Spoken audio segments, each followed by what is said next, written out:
একেবারে আপনাদের মাতৃভাষায় কথা বলতেছি, এরপরে যদি না বুঝেন আমি আর কি করতাম গো। প্রিয় হাজরিন, সর্বশেষ আপনাদের সামনে কয়েকটা প্রশ্ন বলবো। বলেন তো, জমিনটা কার? আসমানটা কার? আমাদেরকে বানাইছে কে? আমাদের ভালো মন্দ, কল্যাণ অকল্যাণ বুঝেন কে? আমাদের জীবনটা পরিচালিত করার জন্য কিভাবে চললে ভালো হবে মন্দ হবে, এটা আল্লাহর চাইতে আরো কেউ বেশি বুঝে? আল্লাহ আমাদেরকে চলার জন্য একটা গাইডলাইন দিছে না গো? এই গাইডলাইনের নাম কি? কোরআন। জমিনটা হলো কার? আইনটা চলবে কার? কোরআনটা কার? আল্লাহর জমিনে আল্লাহর কোরআনের আইন চলবে। এই ব্যাপারে কি আপনাদের কোনো দ্বিমত আছে? আমাদের সমাজে এরকম অসংখ্য নামাজি আছে, যেই নামাজিরা কোরআন দিয়া নামাজ পড়ে, কোরআন দিয়া রোজা রাখে, আল্লাহর জমিনে আল্লাহর দিন প্রতিষ্ঠিত হোক, কোরআন দিয়া বিচার ফয়সালা করুক, এই কথা বললেই তার কপালটা কালো হয়ে যায়। এর কারণ কি? কারণ হলো, কোরআন দিয়া যদি দেশ শাসন হয়, কোরআন দিয়া যদি সমাজ শাসিত হয়, তাহলে তাদের যে নেতৃত্ব আছে ওই নেতৃত্ব থাকবে না।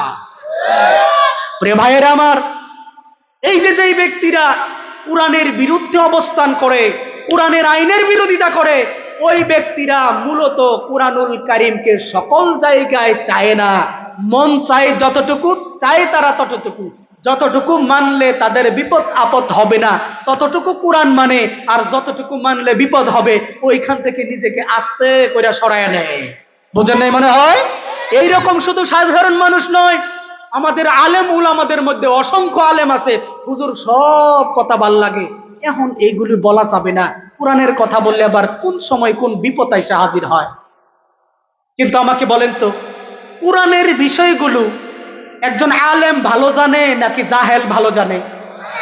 কোরআনের আইন কানুন বিধিবিধানগুলো আলেমরা বেশি বুঝে নাকি সাধারণ মানুষ বেশি বুঝে?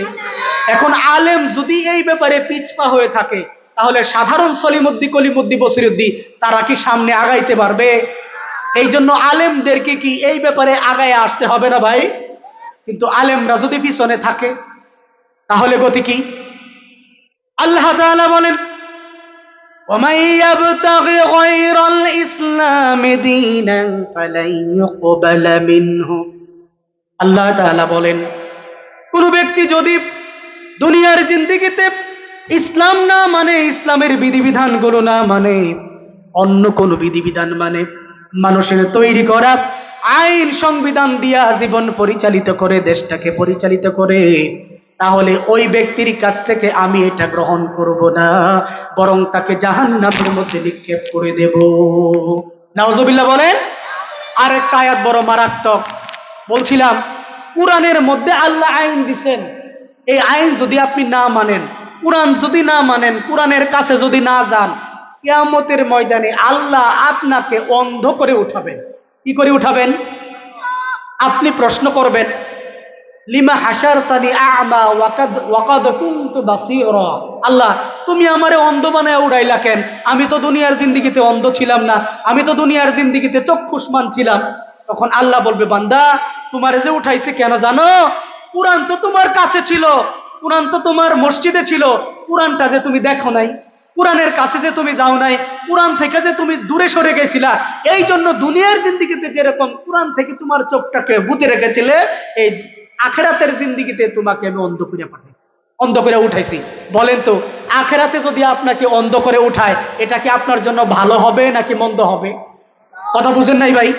তাহলে কোরআনের সাথে থাকবো নাকি কোরআন থেকে দূরে সরে যাব?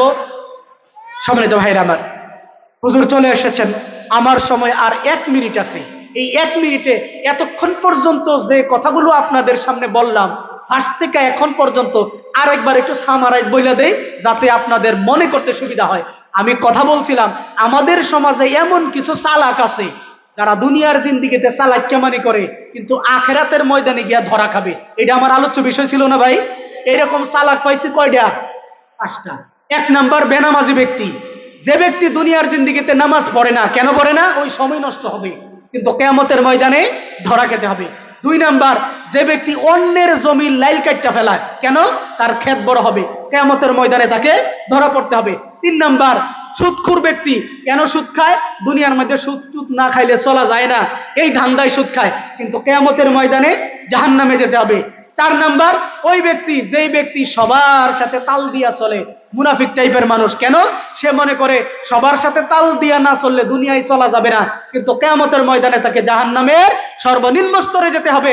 5 নাম্বার, ওই ব্যক্তি যে ব্যক্তি কোরআনের আইন থেকে, কোরআন থেকে নিজেকে দূরে সরায় রাখে। কেন? কোরআন যদি বিজয়ী হয় তাইলে তার নেতৃত্ব তার থাকে না, কিন্তু কিয়ামতের ময়দানে তাকে আল্লাহ তাআলা কি করবেন? জাহান্নামে নিক্ষেপ করে দিবেন। এই 5 শ্রেণীর মানুষ কি বুঝা পাইছেন? ওমা কথা কয় না। 5 শ্রেণীর মানুষ বুঝা পাইছে? এই 5 শ্রেণীর মধ্যে যদি আমি হুজুর থাকি, আমারে বুঝি আল্লাহ জান্নাত দেবে? তাইলে আপনারা যদি থাকেন, আসেন এই 5 শ্রেণীর কোন এক শ্রেণীর মধ্যে যদি আমরা থাকি, আল্লাহ তাআলার কাছে আমরা তওবা করি, আল্লাহ এতদিন জানি নাই, বুঝি নাই, ভুল করছি, আমাদেরকে মাফ করে দাও। এতক্ষণ পর্যন্ত যে আলোচনা করলাম ভাঙাচোরা কণ্ঠে, ভাঙাচোরা গলায়, অল্প এলেমে, আমি জানি না আপনাদেরকে কতটা বুঝাইতে পারছি। আমি আমার সাধ্যমতো চেষ্টা করছি, যতটুকু বুঝাইতে পারছি আল্লাহর শুকুর, যেটুকু বুঝাইতে পারি নাই এই জন্য আল্লাহর কাছে ক্ষমা